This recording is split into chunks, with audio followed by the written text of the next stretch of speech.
प्राचीन समय की बात है। एक बार गौतम बुद्ध अपने भिक्षुओं के साथ शाल्य वन में भ्रमण कर रहे थे और घूमते घूमते वे विश्राम करने के लिए एक वट वृक्ष के नीचे बैठ गए। वे सभी साथ में बैठे थे और अचानक धर्म पर चर्चा शुरू हुई। इस दौरान एक बौद्ध भिक्षु ने उनसे प्रश्न पूछा, परमेश्वर, मैंने देखा है कि कई कमजोर और विभिन्न संसाधनों से परे व्यक्ति भी विषम परिस्थितियों को हरा देते हैं और बड़े बड़े कार्यों को करने में सफल होते हैं। वही संपन्न और अच्छी स्थिति वाले लोग उस कार्य को करने में सफल नहीं होते। इसके पीछे का कारण क्या है? क्या हमारे पुनः जन्मों का कर्म इसके आड़े आ जाता है?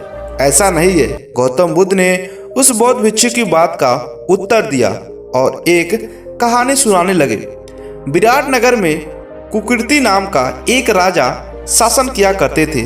उनके पास लौसांग का नाम का एक हाथी था।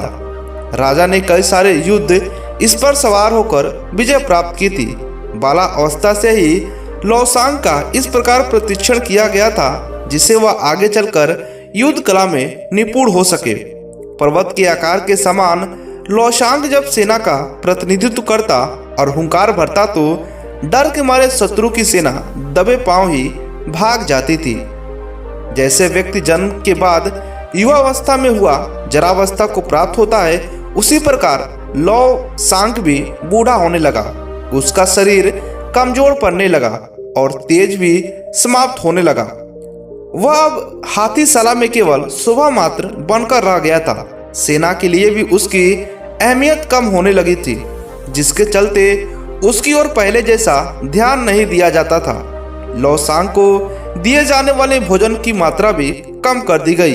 एक बुजुर्ग सेवक उसके लिए भोजन और पानी की व्यवस्था करता, लेकिन वह भी अक्सर ऐसा करने में चूक जाता था। परिणाम स्वरूप हाथी को भूखा प्यासा ही रहना पड़ता था। बहुत दिनों तक ऐसे ही प्यासा रहने के कारण एक दिन वह पानी की तलाश में हाथीशाला से निकलकर एक तालाब के पास पहुंचा।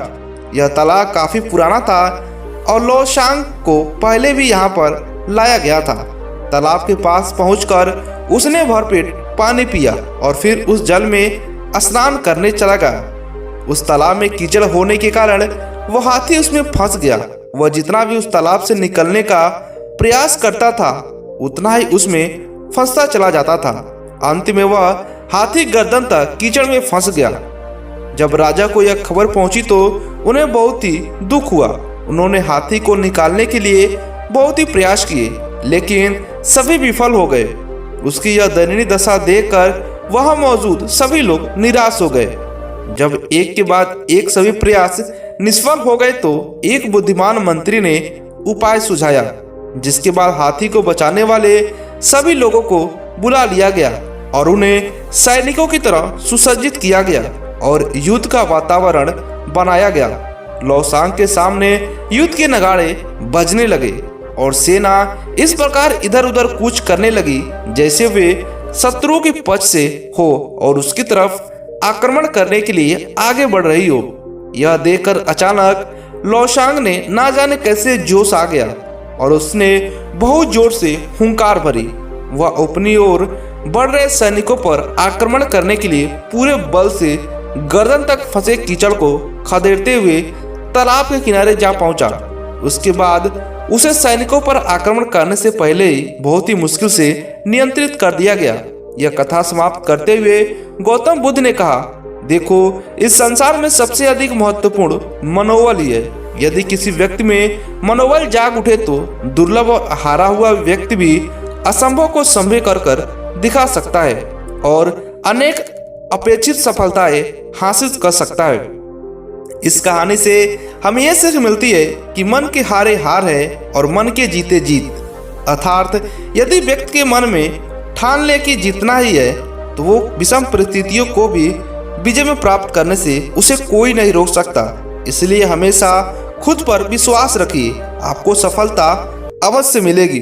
बाकी आपको यह स्टोरी कैसी लगी हमें नीचे कमेंट कर बताइएगा।